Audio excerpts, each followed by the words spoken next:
Queridos, a graça e a paz do Senhor, um bom dia a todos, bom dia especial às mamães. E vamos abrir nossas Bíblias no Evangelho segundo Lucas. Lucas, no capítulo de número 2.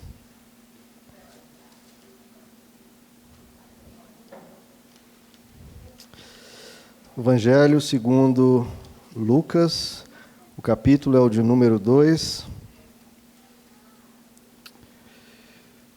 Que por você ter vindo aqui, Deus possa abençoar muito a você, claro, em especial sua mãezinha, onde ela estiver. E toda a sua família, né, queridos? Lucas 2, a partir do verso 40, vamos ver aqui uma cena interessante, né? A única colocada sobre a infância de Jesus, né? Ele aqui aos 12 anos. Lucas 2, verso 40 nos diz: o menino crescia e se fortalecia, enchendo-se de sabedoria, e a graça de Deus estava sobre ele. Todos os anos, seus pais iam a Jerusalém para a festa da Páscoa. Quando ele completou 12 anos de idade, eles subiram à festa conforme o costume. Terminada a festa, voltando seus pais para casa, o menino Jesus ficou em Jerusalém, sem que eles percebessem. Pensando que ele estava entre os companheiros de viagem, caminharam o dia todo. Então começaram a procurá-lo entre os seus parentes e conhecidos. Não o encontrando, voltaram a Jerusalém para procurá-lo. Depois de 3 dias, o encontraram no templo, sentado entre os mestres, ouvindo-os e fazendo-lhes perguntas. Todos os que o ouviam ficavam maravilhados com o seu entendimento e com as suas respostas. Quando seus pais o viram, ficaram perplexos. Sua mãe lhe disse: filho, por que você nos fez isto? Seu pai e eu estávamos aflitos à sua procura. Ele perguntou: por que vocês estavam me procurando? Não sabiam que eu devia estar na casa de meu pai? Mas eles não compreenderam o que lhes dizia. Então foi com eles para Nazaré e era-lhes obediente. Sua mãe, porém, guardava todas essas coisas em seu coração. Jesus ia crescendo em sabedoria, estatura e graça diante de Deus e dos homens. Amém, queridos? Vamos orar? Senhor nosso Deus, nos colocamos na Tua presença, Senhor. Que o Senhor possa falar conosco pelo Teu Espírito, pela Tua Palavra, abençoando as nossas famílias, abençoando nossas mães, abençoando todos nós. Nós precisamos de Ti, Senhor. Que a Tua Palavra venha nos transformar e nos abençoar. É o que te pedimos em nome de Jesus. Amém. Podeis assentar, queridos?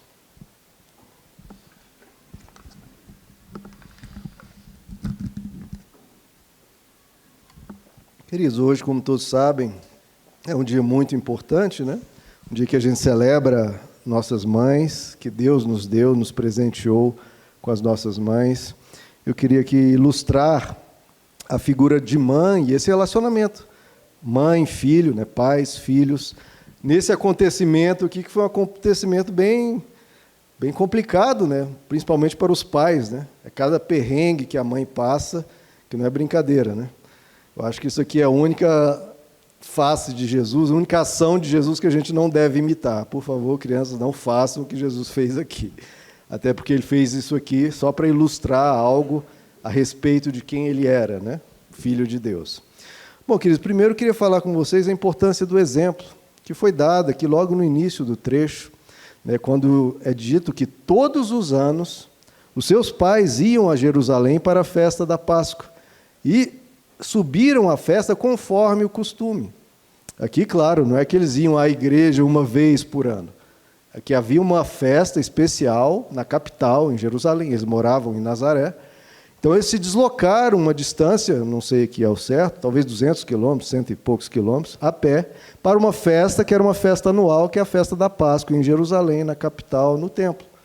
Então, eles que provavelmente tinham o costume de ir à sinagoga sempre, lá em Nazaré, eles iam uma vez por ano, conforme o costume, à festa da Páscoa.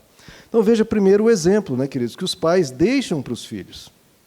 E é muito importante que nós, pais, sejamos bons exemplos. Nós sempre seremos, isso não é uma escolha, isso não é opcional, isso não é algo que talvez ocorra, talvez não, isso sempre acontece. nós, pais, seremos exemplo para os nossos filhos.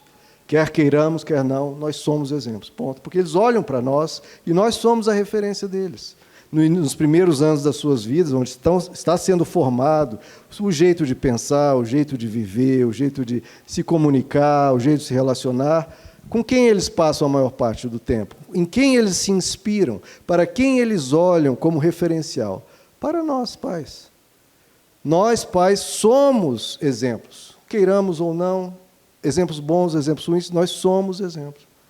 Então, a primeira coisa, que a gente siga aqui o exemplo dos pais de Jesus, de levá-lo a ouvir a palavra de Deus, a aprender os ensinos, os mandamentos, possa aprender a importância de cultivar o nosso caráter, cultivar a nossa vida espiritual. Então, pais, venham, pais, tragam seus filhos.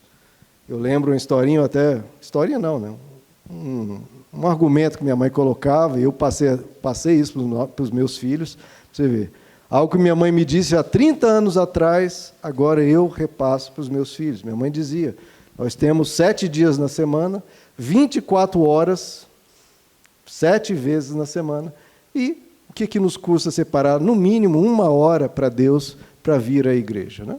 Então, isso minha mãe me ensinou, guardei, 30 anos depois não esqueci, e passo para os meus filhos isso. Agora, o nosso exemplo principal são as nossas atitudes. Filhos ouvem muito mais do que palavras, os filhos ouvem atitudes. Nós precisamos ser mais vistos do que ouvidos.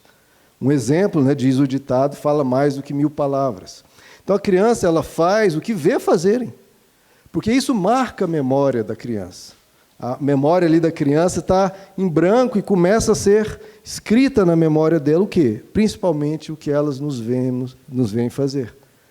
Isso é tão forte, queridos, que as Escrituras dizem, lá no Provérbios, capítulo 22, verso 6, ensina a criança no caminho que ela deve andar, e mesmo quando velho, não se esquecerá deles. Acabei de dar um exemplo, 30 anos depois eu lembro do que minha mãe me ensinou. A gente precisa ensinar as crianças, para que, ao longo de toda a vida, ela possa colocar em prática aquilo que aprendeu. Tem essa frase, que eu fiquei meio confuso com essa frase, e até fui pesquisar na internet. Interessante que a frase tem 2 tipos da mesma frase, e eu não entendi muito bem qual seria melhor, né? Aquela, pais são espelhos para os filhos. Só que existe a versão também, filhos são espelhos dos pais. Então, eu fiquei meio confuso. Qual que é qual, né? Pai é espelho para o filho. Você vai achar muitos sites citando, pais são espelhos dos filhos, e muitos sites falando, filhos são espelhos dos pais. Não sei qual seria a melhor frase, mas eu, particularmente, pelo que eu pude entender, eu achei melhor, filhos são espelhos dos pais.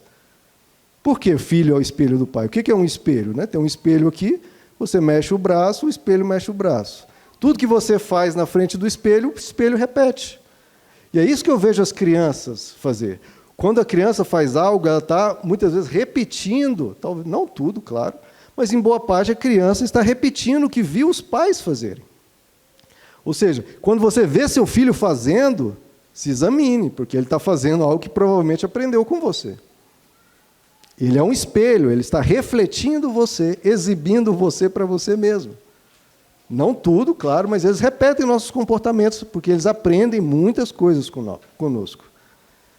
E se isso é verdade, e é óbvio que somos exemplos dos nossos filhos, tem maior motivação do que essa, queridos, para melhorarmos, sabendo que aquilo que você colocar em prática, o seu filho vai ver, vai aprender e vai repetir. Tem coisa maior motivação do que essa para você crescer, para você amadurecer, você melhorar, você se tornar uma pessoa melhor em todos os sentidos. Eu tive uma amiga de colégio, de infância, depois eu fiquei sabendo, né? Cada um mudou para uma cidade, fui fazer faculdade, já foi para o outro lado, e fiquei sabendo que ela estava viciada em cocaína, que é um vício terrível, né? É uma dependência química. Para a pessoa deixar a cocaína é uma coisa muito difícil, por isso, muito importante jamais começar, né? Porque depois que começa fica muito difícil. E ela estava numa situação muito degradante, terrível, não tinha o contato dela, mas muito tempo depois eu encontrei com ela. E eu vi ela, meu Deus, eu fiquei sabendo que você estava nessa situação terrível, como é que você estava? Não, olha, eu estava totalmente escravizada pela droga. Eu só me libertei porque eu pensei nos meus filhos. Então a gente tem que pensar nos nossos filhos, queridos, para nós nos libertarmos de coisas ruins e sermos bons exemplos para eles. E sermos exemplos positivos, né? Porque tem o exemplo negativo. E, como eu falei, mais importante é o exemplo do que as palavras, porque se a gente diz uma coisa e faz outra, muitas vezes cria até uma rebeldia na criança, porque ninguém aceita isso, queridos. Ninguém aceita receber ordens se a própria pessoa que diz essas ordens não respeita essas ordens. A gente vê o caso lá na Inglaterra do Boris Johnson, que o parlamento britânico, com o Boris Johnson, fez a determinação de fechar tudo na Inglaterra, não podia festa, não podia encontros, não podia nada, comércio fechado, tudo fechado, lá no início da pandemia. O que acabaram descobrindo? Boris Johnson indo em festas lá no palácio, festas para todo lado, todo mundo sem máscara, todo mundo ali no lugar fechado e todo mundo... Aquilo foi de uma hipocrisia terrível e até hoje a carreira dele está manchada e talvez ele, nas eleições que vai ter agora, ele vai sofrer as consequências disso. Isso porque ele quase sofreu, né? Quase foi deposto lá. Teve que pedir perdão à nação, mas isso é o tipo de coisa que causa nas pessoas uma repugnância, causa nas pessoas uma birra, uma raiva. Isso é muito perigoso. Perigoso até porque a pessoa, quem vê, começa a relativizar verdades. Se a gente ensina uma verdade e depois não faz, o que isso é passado? Que a gente pode relativizar as verdades. Isso é perigoso, muito perigoso. Então, 2 passos para quem quer ser bom exemplo, e nós precisamos ser bom exemplo para os nossos filhos. Primeiro, coloque a mão na massa, né, queridos? Faça o que você quer que o seu filho aprenda a fazer. Se a gente, por exemplo, se a gente vai em casa e vai ensinando a ser organizado, a arrumar a cama e tudo, se a gente vai fazendo, os filhos vão se inspirando e começam a fazer também, porque os filhos imitam os pais. Seja como você quer que o seu filho seja. Essa é uma frase, queridos, que se a gente aprendesse, seja o que você quer que os seus filhos sejam. Isso pode mudar a nós e automaticamente, como eu disse, como é uma repetição, é um reflexo, se a gente nos muda, se nós nos mudamos, nós mudamos os nossos filhos. Essa é a melhor forma de mudar os nossos filhos, nos mudando. E o segundo passo, cumpra as promessas que você fizer. Você fez uma promessa, cumpra. Se você prometeu um passeio, uma recompensa, faça. Se você prometeu uma reprimenda, também faça. É muito importante eles verem em nós coerência e ver em nós justiça, que não dá para enrolar, não dá para dar um jeitinho. Então, mesmo quando você prometeu uma reprimenda, faça, porque no coração de pai dói repreender um filho, colocar de castigo, mas isso é essencial, para eles aprenderem o que é certo, o que é errado, e aprender que, na vida, as escolhas trazem consequências. É melhor que eles aprendam no conforto e na segurança do lar do que ter que aprender na vida. Meu pai sempre falava isso para mim. Ou você aprende comigo, que vou cuidar de você e vou te proteger, ou você vai aprender na vida, onde não há misericórdia. Então, por isso que é importante, para você não perder sua autoridade, não perder o respeito, prometer uma reprimenda, faça, porque isso é algo que os filhos precisam aprender e precisam crescer. Bom, e vindo aqui para o perrengue, né, que Jesus colocou os pais. O menino ficou em Jerusalém. Ficou perdido lá. E os pais desesperados. Queridos, isso faz parte da vida de pais e filhos, né? Os filhos, muitas vezes, se perdem. Aqui, no caso de Jesus, foi só uma ilustração para mostrar quem ele era e tal. Mas a gente, na nossa vida, a gente sabe que a gente pode ter dificuldades com os nossos filhos. Que alguns momentos da vida, eles podem ficar perdidos por 3 dias, por um tempo. Isso é complicado, muito complicado. A gente vê isso acontecendo até com o melhor pai do mundo. Quem foi o melhor pai do mundo? Deus, né? Lá no Jardim do Éden, ele cuidava dos seus 2 filhos, Adão e Eva, e o que aconteceu? Mesmo sendo o melhor pai do mundo, os filhos se afastaram. Isso aconteceu porque ele era um mau pai, porque não dava exemplo? Não, é porque as pessoas fazem escolhas. A gente tem que ter essa humildade, queridos, que a gente não tem controle sobre todas as escolhas dos nossos filhos, não temos. Eles vão fazer escolhas e vão responder por essas escolhas. Mesmo se você, por isso que também o pai não precisa se culpar. Ele fazendo o que pode, se esforçando, ele tem que saber que não controla a vida do filho. De novo, mesmo o melhor pai do mundo viu os filhos se afastarem, pisarem na bola e darem as costas para ele. Então, os filhos, eles têm personalidade, eles têm individualidade, eles fazem escolhas. E essas escolhas, eles vão aprender com elas. As escolhas boas vão aprender que foram escolhas boas. As escolhas ruins vão aprender que foram escolhas ruins. E às vezes que nós pensamos que eles estão perdidos, mas eles estão buscando o seu caminho, querendo encontrar o seu caminho. Por isso, às vezes, esse período de vaguear pelo mundo, muitas vezes é necessário para eles se encontrar, para eles se encontrarem, para eles aprenderem o seu caminho. A gente tem lá em Lucas 15 a figura do filho pródigo, que virou as costas para o pai, abandonou o pai, foi para o mundo, se perdeu completamente, mas se perdendo, ele acabou se encontrando e voltando para o pai. Eu sei que é um período difícil, quando os filhos estão afastados ou estão em problemas, mas a gente tem que saber que eles precisam aprender, eles vão precisar tocar a vida deles, vão ter que fazer as suas escolhas, sofrer as suas escolhas e vão ter que lidar com isso. O filho pródigo aprendeu a duras penas. Todo filho aprende, querido. Todo filho tem que passar por situações. Eu tive, você teve, nossos filhos terão também, porque vão ter que viver a vida deles. Claro, a resposta dos pais, quando um filho está em dificuldades, está em problemas, é o que nós vimos. Não o encontrando, voltaram para Jerusalém para buscá-lo, para procurá-lo. Imagine a aflição dessa mãe aqui, queridos.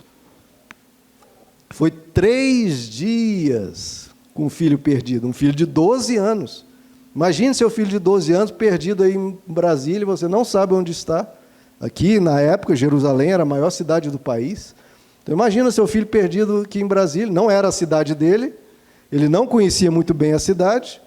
Então, se a gente conhece aqui Brasília, mas e seu filho perdido lá em São Paulo, com 12 anos? E você, meu Deus, onde eu vou procurar, onde esse menino está? De novo, filhos, não façam isso, pelo amor de Deus. Então, parece até aquele filme, Esqueceram de Mim, né? Nossos filhos não lembram disso, mas é um filme que fez muito sucesso, que os pais, né, as famílias viajaram, levaram um monte de criança e uma ficou para trás. E passou vários dias lá na casa, e a casa ainda ladrões entrando para roubar a casa, porque achavam que não tinha ninguém na casa, né? Tinha todo mundo viajado, os ladrões entraram para roubar e estava lá a criança lá dentro. E essa criança, que era o Macaulay Culkin, fez um monte de armadilhas, um monte de coisa lá para os ladrões não roubarem nada, né? E nem machucá-lo, né? Então, isso aqui é o filme Esqueceram de Mim, com 2000 anos antes, né, querido? Esqueceram Jesus e Jesus, meu Deus, onde ele está, né? E veja que ele poderia ter envolvido em muita confusão, né? Os romanos dominavam Jerusalém, ele poderia ter sido preso ou mesmo sido morto. E a pior coisa para os pais, né, queridos, não é isso, né? O filho não está em casa, o filho não voltar, não ter notícia do filho, e aquele desespero, aquela agonia. Meu Deus, onde está meu filho? E quando os filhos estão nessa situação, queridos, de alguma dificuldade, estarem meio perdidos, o papel dos pais é isso, né? Procurar. Procurar ajudar, procurar socorrer, procurar orientar, procurar aconselhar. Mas, de novo, eu repito, no fim das contas, a escolha é da pessoa. Deus orientou Adão e Eva, olha, não vão por esse caminho, mas não pôde trancafiá-los. Deus tinha o poder de trancafiá-los numa gaiola, mas não. Deus não os oprimiu, não os pressionou terrivelmente, não. Deixou eles fazerem a escolha deles, porque não adianta, querido. Se inspire no melhor pai do mundo. Você aconselha, mas não prende. Não tem jeito de prender, até porque não tem jeito. E pior, ainda se revolta, né? Aconselhe, oriente, mas não oprima. E também ajude, mas não exagere na ajuda. Porque tem ajuda que os pais dão que muitas vezes prejudica. Que é quando os pais começam a ajudar tanto que os filhos nem precisam fazer o que eles deveriam fazer. Se você fizer tudo, eles não vão fazer nada, e aí vai atrapalhar o desenvolvimento deles, vão ser eternamente dependentes, e vão virar aquelas pessoas mimadas, e pessoas que não crescem, né? Não saem da aba da mãe, né?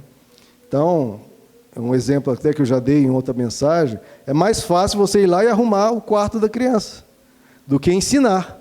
Porque ensinar dá muito mais trabalho. Porque você tem que mostrar de novo, ele faz tudo errado a primeira vez, tudo errado a segunda, lá pela 10ª vez, você já esgotado, assim, cansado de ter que explicar aquela coisa básica, aquela coisa simples, lá pela 10ª vez que ele começa a fazer um pouquinho mais certo. Mas é o papel dos pais, queridos. É cansativo? É. Só que é mais cansativo do que você ter que fazer por ele a vida toda. E mais, virar um marmanjo ou uma menina folgada, mimada, que não sabe fazer nada. Não sabe fazer nada, está perdidão na vida. E os pais não vão ficar para sempre, e os pais não têm como fazer tudo pelos filhos o resto da vida. Dá trabalho, dá, mas depois que aprende, lá pela 10ª vez, 20ª vez, que você lá, com a paciência esgotada, explicando aquilo, ele aprende, você se livrou daquilo. Então, muitas vezes, o que é difícil, é pesado, é porque a gente fica levando o fardo do filho nas costas. A gente tem que ensinar. Porque quando você ensina, você passa o conhecimento para frente. Você passa o fardo para frente, em vez de levar o fardo para sempre. Ensinar dá trabalho. Não ensinar vai dar mais trabalho e para sempre, né? Então, deixa que ele faça, acertando ou errando, porque ele precisa criar sua independência. É importante isso, queridos. Eu, por exemplo, estava errando com isso com a Esther. Depois da pandemia, na pandemia, né, teve aula online e tudo, aquela coisa, foi ruim, muito ruim para ela, porque a criança estava aprendendo a ler, pequenininha, e ir para a aula online, você não aprende nada, o professor dá os comandos, a criança fica sem entender o que está acontecendo, aquela confusão. Então, eu fiquei preocupado quando voltou às aulas online, de ajudá-la, né, por esse período de 1 ano e meio em aula online, ela estava totalmente atrasada, prejudicada com isso. E aí, quando tinha as tarefas de casa, eu pegava lá o enunciado da questão e falava, ó, Esther, tem que fazer isso, isso e aquilo, faça aí. E ela fazia. Só que toda a questão, toda a tarefa, eu que pegava, entendia o que era para ser feito e passava para ela. Ela nem se perdia aqui no enunciado, porque eu que explicava. O que aconteceu? Quando ela chegou nas tarefinhas em sala, ela estava perdida. Porque ela não estava sendo treinada a entender os enunciados. Aí a professora passou o alerta para a gente, olha, ela está tendo dificuldade de entender o que é para ser feito, não é fazer o que era para ser feito. Por quê? Porque eu estava fazendo tudo por ela. E eu comecei agora a dar esse afastamento e falar, ó, Esther, tente aí entender o que é para fazer, tente você compreender a pergunta, o que é para ser feito. Então, a gente tem que ter cuidado de não fazer demais pelos filhos, porque isso prejudica. Agora ela está entrando no caminho aí, tá, essas coisas a gente vai corrigindo no caminho, né? Agora, é muito importante a gente não fazer pelo filho o que ele deveria fazer. A gente faz no máximo com ele. Você não faz por ele, você faz com ele. Isso faz toda a diferença. Porque muito mais importante do que ajudar o filho ou encontrar o filho é ele se encontrar. Mais importante é ele se encontrar. Outro ponto aqui, queridos, nós vemos no verso 48, quando enfim encontram Jesus. O que a mãe diz? A mãe chega dando aquele esporro, descendo a lenha em Jesus, falando, você é um filho malvado, malcriado, sem educação, você é uma vergonha, você... Foi isso que Maria fez quando encontrou Jesus? Não. O que ela falou? Está lá no verso 48. Filho, por que você nos fez isso? Eu e seu pai estávamos aflitos à sua procura. Olha a sabedoria, né, queridos? Ela não chegou esbravejando, falando que ele era isso, que ele era aquilo. Não, ela fez uma pergunta. Por que você fez isso? Se a gente aprender isso, né, queridos? Aqui tem 3 passos aqui que eu vejo. Perguntar, ouvir e se aproximar. Primeira coisa, pergunte. Não custa nada você perguntar o porquê que o filho está fazendo aquilo. Pergunte. Por que você falou isso? Por que você agiu assim? Pergunte, em vez de já começar esbravejando. Porque não custa nada você perguntar. A pessoa, o filho, pode ter sido impulsivo, agiu assim de supetão. Só de você perguntar, por que você fez isso? Ela talvez já acorde assim, não tinha motivo para tanto. E já pede desculpa, já está resolvido. Porque ela mesma reconheceu, diante da pergunta, ela mesma se questionou, por que eu fiz isso? Meu Deus, que bobeira, né? E já pede desculpa. Então não custa nada perguntar e você dá uma chance, uma segunda chance para a pessoa repensar o que fez. Realmente, por que eu fiz isso? Poxa, foi totalmente uma tolice. Então, de você perguntar, você já desmonta a pessoa e faz ela se repensar e não começa aquela guerra, aquela confusão. Ou então, né, que muitas vezes acontece, o filho explica. Por que você fez isso? Ah, mãe ou pai, porque isso e aquilo. E aí você vai perceber que ele tem razão. Se você já tivesse chegado falando que ele era isso, malvado, malcriado, isso, aquilo, não, você dá primeiro a chance dele se explicar. Até no direito tem isso, né, o princípio de a pessoa, antes de tudo, é considerada inocente. Só se realmente for comprovado que ele é culpado. Então, antes você dá o benefício da dúvida de achá-lo inocente, deixa ele se explicar. E se ele se explicar e não tiver razão, talvez ele fez aquilo sem razão, mas porque não entendeu alguma coisa, não foi ensinado a ele alguma coisa que ainda lhe falta. E quando ele diz isso, mãe, eu fiz por causa disso, disso, daquilo. Aí você, poxa, então ele entendeu alguma explicação errada, não entendeu? E aí você tem a chance de ensinar. Faltava-lhe algum princípio, algum conhecimento, e aí você explica. Meu filho, você não pode fazer isso porque isso e aquilo. Mãe, desculpa, eu não sabia. Então dá a chance, mesmo se ele não tiver razão, porque às vezes ele fez aquilo porque não conhece algo. Ou você pergunta e você realmente verifica que o que ele fez foi por malvadeza, por falta de educação, e aí você vai corrigir tendo certeza que realmente merece a correção. Você vai corrigir com justiça e com propriedade. Por quê? Porque você perguntou antes. Faça como Maria. Pergunte, filho, por que você fez isso? Não chegue já esbravejando. E eu dou um outro exemplo, de novo com a Esté, coitada. Estávamos almoçando, esse foi recente, coitada da Esté, eu fiquei depois com a dor no coração. Estava na mesa de almoço, eu estava ali pensando em outra coisa, de repente a Luana fala algo para a Esté vira assim com aquela raiva e já fala olhando para a Luana. Você não manda em mim! O que é isso? Gritou assim para a mãe, falou, você não manda em mim. Eu levantei assim, já passei aquele sabão nela, aquela reprimenda, falei assim tão forte com ela que ela já começou a chorar. E a Luana interviu. Eu falei, mas como assim a Luana vai intervir? Eu estou defendendo ela, meu Deus. Como é que a filha grita assim, você não manda em mim? Só que a Luana explicou que estava a Luana sentada aqui e o Petros aqui. A Luana deu uma ordem e o Petros repetiu a ordem. Eu não vi isso, os dois estavam sentados e a Esté olhou para a Luana, só que estava olhando para o Petros, que estava do lado. E a Esté falou para o Petros, você não manda em mim, que está certo. Então ela estava falando com o Petros, não com a mãe. E eu não entendi, já dei aquele sabão nela. Custava eu ter perguntado, Esté, por que você falou isso para sua mãe? Ela ia ter dito, não, papai, eu não falei para minha mãe, eu falei para o Petros que se intrometeu e foi dar uma ordem para mim. E ele não manda em mim. E aí eu tive que recompensar ela depois, fazer um agrado, e fiquei com aquela dor no coração. Custava ter feito a pergunta? Não, queridos, não custava. Então isso, às vezes a gente agia assim, de uma vez, pare, dê uma chance da pessoa se explicar. É sempre melhor, porque mesmo se a pessoa estiver 100% errada, ela explicando, primeiro você deu a chance dela pedir perdão, ou se defender, enfim, se tiver que corrigir, você vai ter certeza de que realmente estava errado. Então não custa perguntar. Segundo ponto, pergunte. Segundo ponto, ouça. Ouça o que o seu filho tem a dizer. Porque se você o ouvir, ele também vai te ouvir. Agora, se um não ouve o outro também não sente nenhuma obrigação de ouvir. E os filhos, queridos, muitas vezes, se a gente não ouve o que eles têm a dizer, a respeito de uma situação, a respeito de um conflito, eles vão se sentir incompreendidos, vão se sentir ignorados, vão se sentir sem importância, e isso vai gerar consequências. O que os filhos mais precisam, muitas vezes, é serem ouvidos. É você dar atenção a eles, principalmente em coisas relacionadas a sentimentos, a comportamentos. Se você o ouvir, você vai entender o que se passa realmente na cabeça dele, em vez de imaginar ou supor o que passa na cabeça dele. Você vai entender.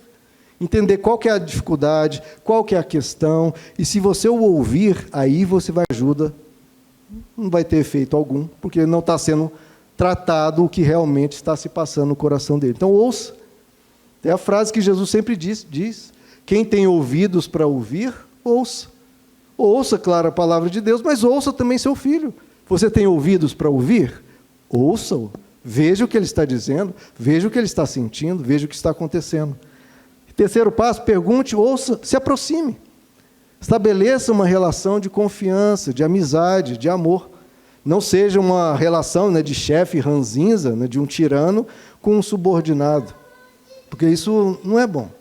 Se você só brigar, só briga, quando ele vem te procurar com alguma dificuldade, quando ele vem, o filho vem com uma dificuldade, porque ele está com problemas. E se a gente já briga, dá aquela reprimenda forte, ele vai parar de nos procurar, porque quando procura com dificuldade, recebe de nós só reprimenda, isso, né, desmotiva a criança a nos buscar. Pelo contrário, vai começar a fugir de medo, porque quando ele tem uma dificuldade, sabe que os pais, entre aspas, né, são pessoas que vão botar mais peso, mais culpa, eles vão começar a fugir. Então, e vão fugir justamente quando mais precisa. Então, eles têm que sentir em nós um lugar de abrigo, de aconselhamento e de cuidado. Se briga demais, ele vai esconder. Principalmente nas questões mais cruciais da vida. Essas questões, se nas coisas pequenas a gente já briga por qualquer coisa, nas questões cruciais aí que não vão nos procurar mesmo. E se não nos procurar, vai buscar quem? Vai buscar ajuda, talvez, onde não deve.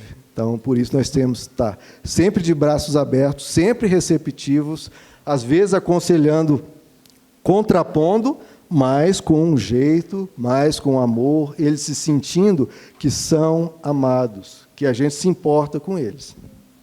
Então, queridos, isso é importante. Pergunte sempre, ouça sempre, estabeleça essa relação de proximidade em que eles sempre podem vir. O problema mais grave, mais escuro, mais terrível possível.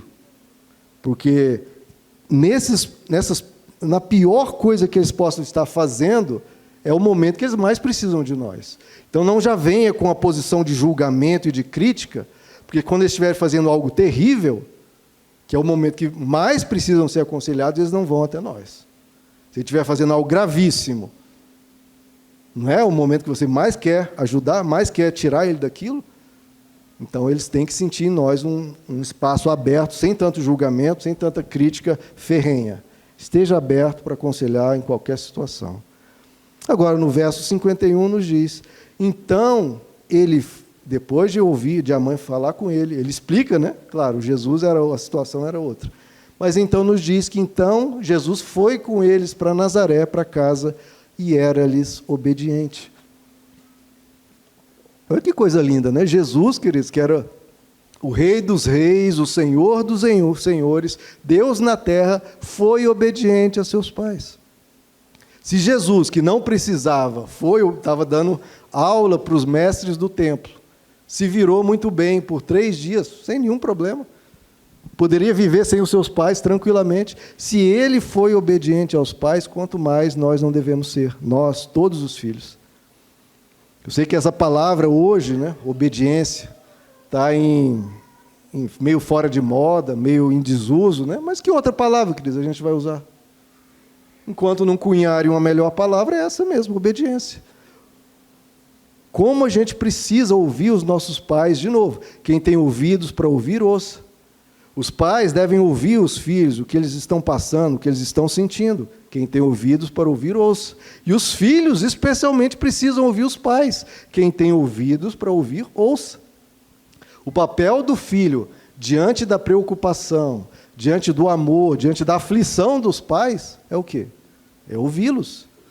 Porque os pais têm muito a nos dizer. Os filhos, né, sempre vão saber mais de tecnologia, mais do que está acontecendo, né, na rodinha deles.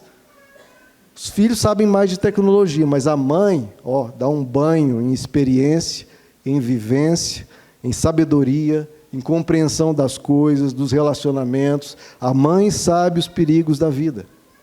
Depois que você se torna pai e mãe, Os que forem mais novos, vocês vão saber como é isso. Aí você vai entender por que a sua mãe era tão preocupada. Ela sabe os perigos da vida, sabe os perigos de relacionamentos, sabe o perigo de amizades preocupantes.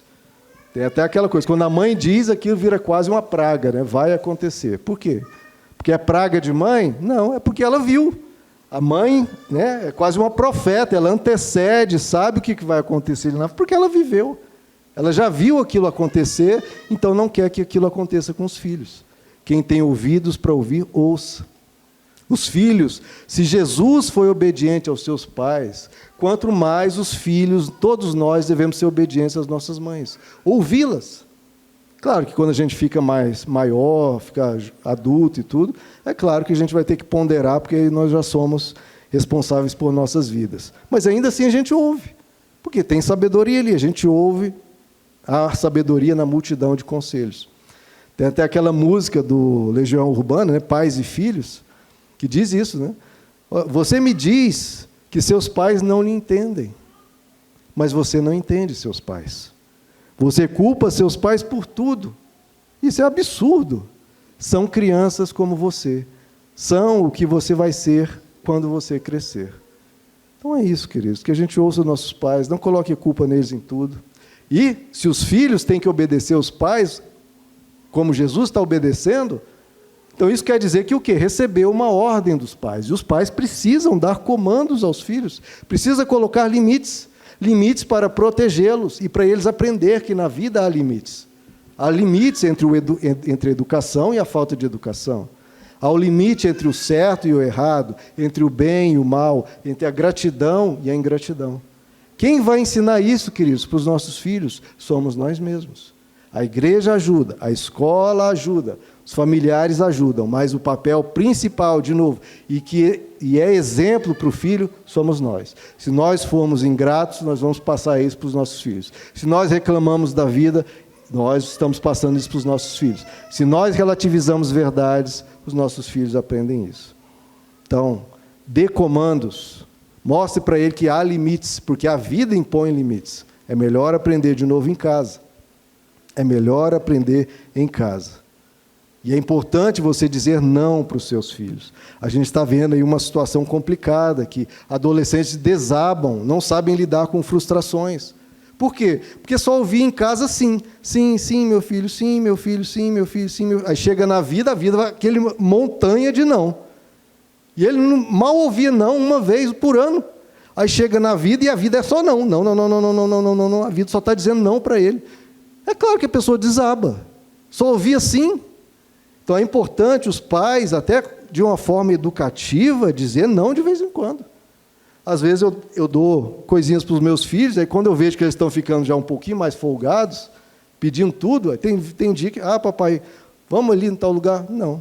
Por quê, papai? Por que não? Hoje não. Por quê? Porque eu vejo que eles já estão tão acostumados com sim, que de vez em quando eu tenho que dizer um não. Para quê? Para eles aprenderem que a vida não é só sim. E para quando eles ouvirem o não, eles aprenderem a digerir o não, sem rebeldia, sem desabar, sabendo que hoje foi não, amanhã pode ser sim. Não tem problema nãos. O problema são a gente dizer só não ou dizer só sim.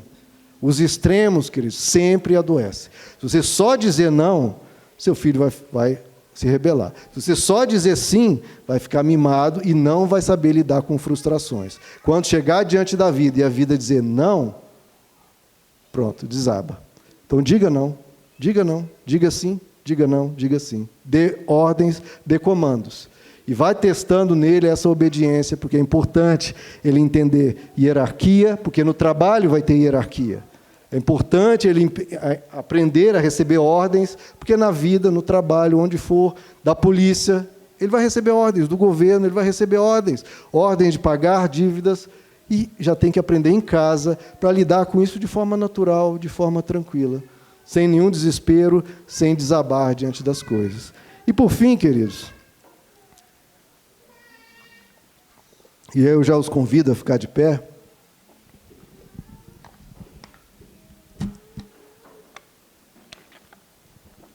Nós lemos aqui que Maria, mãe de Jesus, guardava todas essas coisas em seu coração. Tudo que acontecia com Jesus, todos esses episódios, todos os jeitinhos, tudo que ele falava, a mãe guarda no coração. Isso não é específico de Maria. Todas as mães guardam tudo no coração. A gente não tem noção, queridos, até sermos pais, né? A gente entende isso um pouco melhor quando se torna pai, mãe. O quanto nossas mães nos amam. Elas guardam tudo no coração. Coisas que você não lembra, ela guarda no coração. Coisas que você não deu importância, para ela teve uma importância imensa. A roupinha que você achava bonitinha, para ela era um show de beleza, um desfile da mais alta estirpe. As mães guardam tudo no coração.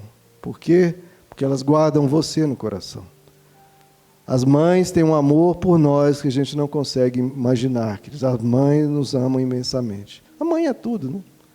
Mãe é professora, diz isso, né? Que a mãe abarca todas as profissões. Mãe é professora, mãe é enfermeira, mãe é psicóloga, mãe é salva-vidas, mãe é cozinheira, mãe é motorista, mãe é despertador, mãe é banco de dinheiro, né? Financeira. Então, queridos, a gente tem que honrar nossas mães, porque o que elas guardam no coração somos nós mesmos. Então, muito mais do que flores no Dia das Mães, mas todos os dias, dê à sua mãe atenção, dê à sua mãe carinho, converse com ela, honre-a todos os dias. Porque, queridos, a coisa que a sua mãe mais quer de você, e isso eu acho tão lindo, a coisa que a sua mãe mais quer de você é que você não sofra. Se tem uma coisa que ela pode pedir para você é que você não sofra. E é por isso que devemos ouvi-las. Porque quando elas nos dizem algo, queridos, o que elas mais querem é que a gente não sofra. Ouça. Isso é inclusive o 5º mandamento, né? Honra teu pai, honra tua mãe, para que se prolongue os seus dias na terra. Por que se prolonga? Porque tudo que o pai e a mãe dizem, você deve honrar, deve ouvir, eles estão dizendo para você não sofrer. A preocupação deles é com você, para que você não sofra. Nada os faz uma mãe sofrer mais do que o filho sofrendo. Então ouça sua mãe, para que você, como Jesus, possa crescer em estatura, em sabedoria, em graça, diante de Deus e dos homens. Como isso se dá? Ouvindo nossas mães. Como isso se dá? Honrando nossas mães e dando a ela todo respeito, todo carinho, toda devoção que nós devemos dar. Até Deus teve devoção pela sua mãe terrena. Nós devemos também, queridos. Amém?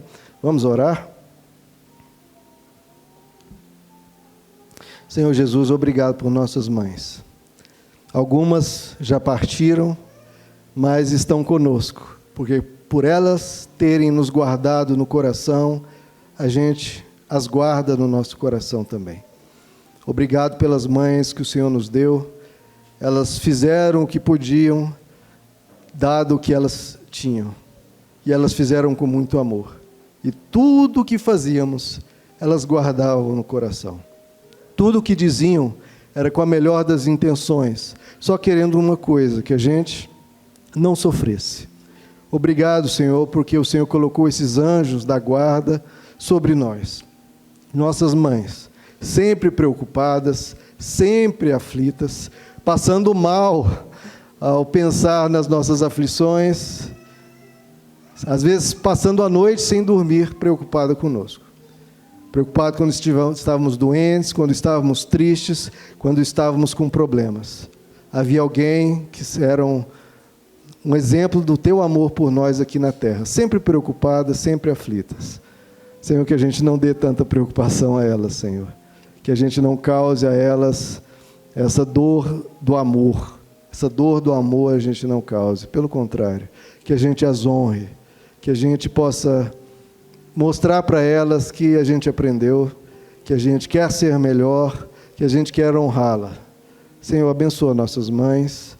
Abençoa, Senhor, todas elas com muita paz, muita alegria.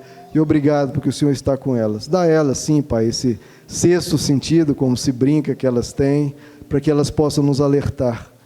Às vezes elas nos alertam e tomam de nós más respostas,